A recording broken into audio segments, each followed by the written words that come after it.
See the crews coming forward. The umpire's going to have to use common sense here to see when the crews look straight, the blades look buried, and then he'll make the starts. No one's got their hands in the air.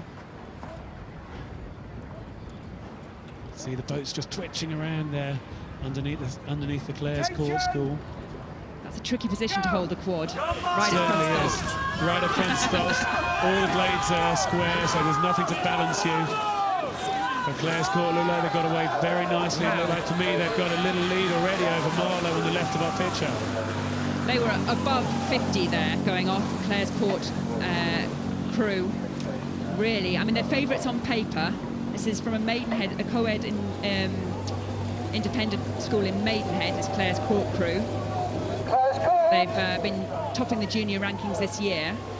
So they up on paper, but often that means that in the Marlow crew, they know they're kind of behind on paper. You'd often expect them to, right, well, we're going to have to rattle them off the start. That's often the psychology, isn't it? If you're down on paper, you're down all season.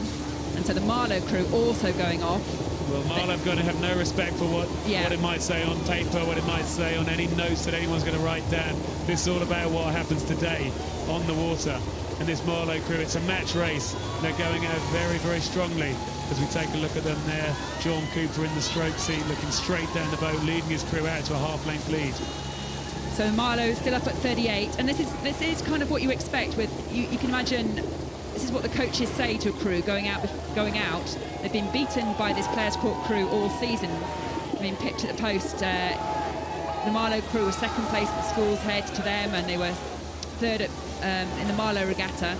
So they know what you try and do is right, well, we've really got to go in off that start. We try and rattle them. We'll try and change the dynamics, and they've certainly seemed to do that here. Put the determination on their faces. There's a really good call, Alison, that when you look at the Clare's Court School on the left, they won the school's head. They won the national schools, so if they had to do a triple, it would be the Fawley. But the Fawley's probably the biggest one of that triple, so Marlow are really looking to disturb the form boat, and they have gone out very bravely. You see the stern moving along very smoothly in the Clare's Court boat. They're looking to hold their nerve there, and to me, Finley Gromark in the stroke seat is looking pretty good there. So Marlow have moved out to the early lead, but they would have had to do that to have any chance. So although it looks like Marlow are quite comfortable at the moment, I think that we could see everything to play for down the middle and closing stages of this race. You see those blades moving very well together. This crew, coached by Brett King and Geoff Spencer-Jones, very experienced from way back in the Olympics, back in the 80s, had this crew prepared and ready. It's certainly going to be the cleanest boat on the water. I saw them polishing it and getting every little bit of it ready so that the crew were ready and prepared and nothing could be left to chance. They just look so up for it, that Marlow crew. Their quote from yesterday was that they smashed that. In their race yesterday, they felt they smashed that and they were buzzing for today. And you can just see that. They had to be buzzing for today. They've got to do something different.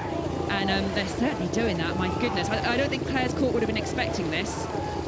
No, I don't think they were. As we see them there, they're working hard, but they're not giving away too much. As we had a little look in at the faces there, there was Ben Simon in the 3 seat of the Marlow crew, holding that form, holding that deadpan expression. Tom Jost, the coach of Clare's Court, will be following in that launch. He's built a fantastic system at Clare's Court School. To say out of nothing would be unfair, but from really not a long way behind, they've come very strongly in the last 3 years. This is a fantastic sculling program they've put together, and it would be remarkable if within the 3 years of work they could move to actually do this triple of the school's head, the national schools, and now to win it here at Henley. So I would expect Clare Court to come through in the middle and closing stage of this race, and this is what's happening now. Marlow have been so brave. They had to go out there. They had to really take it on, and they've done that. But now Clare's Court have moved up. They've moved their rating up again as we come into the second half of the race, and it's paying off for them. Stroke by stroke, they're taking it back. Marlow have done everything they could in the first half of this race. And that'll feel so good in the Clare's Court crew, because they're going to be feeling the pain. They know it's going to hurt, but that'll feel so good. Once you're behind, and under a bit of pressure, they were a good half a length behind to then go in front. It just feels so good. It's very, very hard to come back from a move like this. And I think this is exactly what Clare's Court have to do. They have to take it on in the middle of the race. They have to be really brave here and keep moving now. Keep moving, boys, if you want to win this race. Don't settle. Don't relax 1 tiny %. I'm just always so impressed. I mean, I started late. I never had the chance to compete as a junior, but when you see these juniors, they're, you know, 16, 17, 18 years of age. The composure, the way they manage to race a race and to put this race together like this Players Court have done, to put that race together like the Marlow have done, it's textbook international rowing stuff, to that race plan, and to be able to go out there and do that. Like you say, it is. I mean, there's so much maturity to hold their nerve in the Clares Court School. But we've got it here. We've got the crew from Marlow. They're not going to give up on this at all. And we see them still looking to try and make some progress, make their way back at Clares Court. Clares Court, to me, allowed themselves to drift slightly off the station, but they're focused on going straight down towards the finish line. Those shots are just brilliant, straight down, the focus on their faces.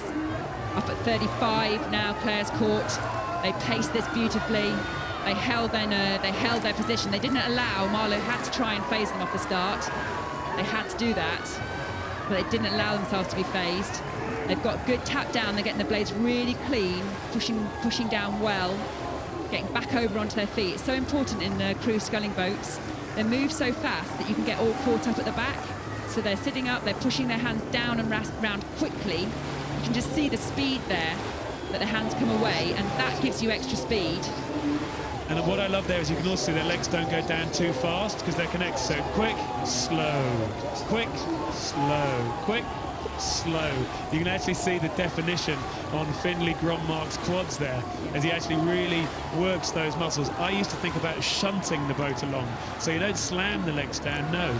You get connected and then you shunt the legs, and that moves the boat, that lifts the boat along through the water quietly, smoothly, not aggressively, not slapping at it, but just making the progress that we've seen. It looks so good on this Clares Court School boat. It took me till I was in my 30s to get this. How have they got that? 17, 18, I don't know. It's amazing. They're coming through. They're GB junior trialists, these guys, and we would expect to see them come through into the senior squad. Look at that. Beautiful sculling.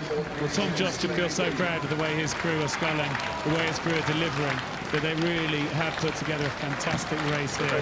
They're enjoying the applause as they come down here towards the finish line. It's been a bigger margin than it might have been because Marlow was so brave. They took it on as I think they had to. But we see Marlow Rowing Club coming up to the line now. We hear that beat. And there we see confirmation in the Fawley that it's a win for Clares Court School over Marlow Rowing Club. Clares Court have never won the Fawley.